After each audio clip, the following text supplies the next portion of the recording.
Good morning, students. In my previous class, I have explained electromagnetic induction. In that class, I have explained when a magnet is moved near a coil, an electric current is produced in the coil, and this current is known as induced current because by the movement of magnet near the coil an induced voltage is generated. That voltage gives rise to electric current. This is induced current. Now just after this phenomena, J.F. Fleming gave a rule to find the direction of induced current. In my previous class, I have explained Fleming's left hand rule. Fleming's left hand rule means in which direction force exert on a current carrying conductor. But in Fleming's right hand rule, main purpose of this rule to find the direction of induced current.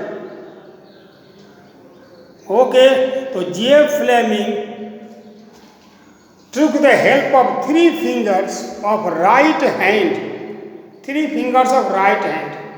You are seeing here, this is the first finger, that is forefinger. This is middle finger and thumb. So three fingers of right hand are stretched in such a way that they are mutually perpendicular to one another. You are observing here, you are seeing forefinger, that is the first finger, middle finger and thumb are mutually perpendicular to each other. J. Fleming explained if first finger represents the direction of magnetic field and the thumb gives the direction of motion of the coil or conductor. Thumb gives the direction of motion of the coil.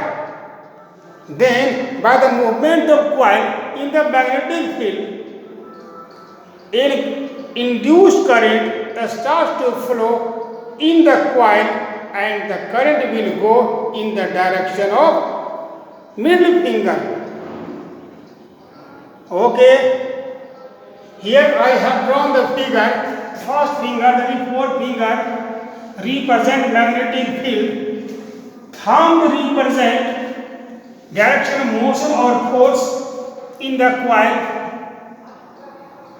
Then the middle finger points the direction of induced current. This is Fleming's right hand rule. So how will you explain it? If three fingers, forefinger, middle finger and thumb of right hand are stretched such that they are mutually perpendicular to one another. If forefinger points the direction of magnetic field and thumb points the direction of motion of the conductor of the coil, then the middle finger gives the direction of induced current. Suppose that I am stretching here my three fingers. The forefinger, that the magnetic field is toward south direction. Direction of force or motion is in eastward. Then the current will flow in downward direction. Okay, if we change the direction of motion, suppose that if we change direction of motion, field remains same in south, but direction of motion or force, no, it becomes to west. In such condition, the current will flow in upward direction. So by stretching all the three fingers, we can easily judge what is the actual direction induced current using the Fleming right hand rule. So what is the main purpose of Fleming right hand rule? Main purpose is to find the direction of induced current in the conductor. Okay, thanks, that's all.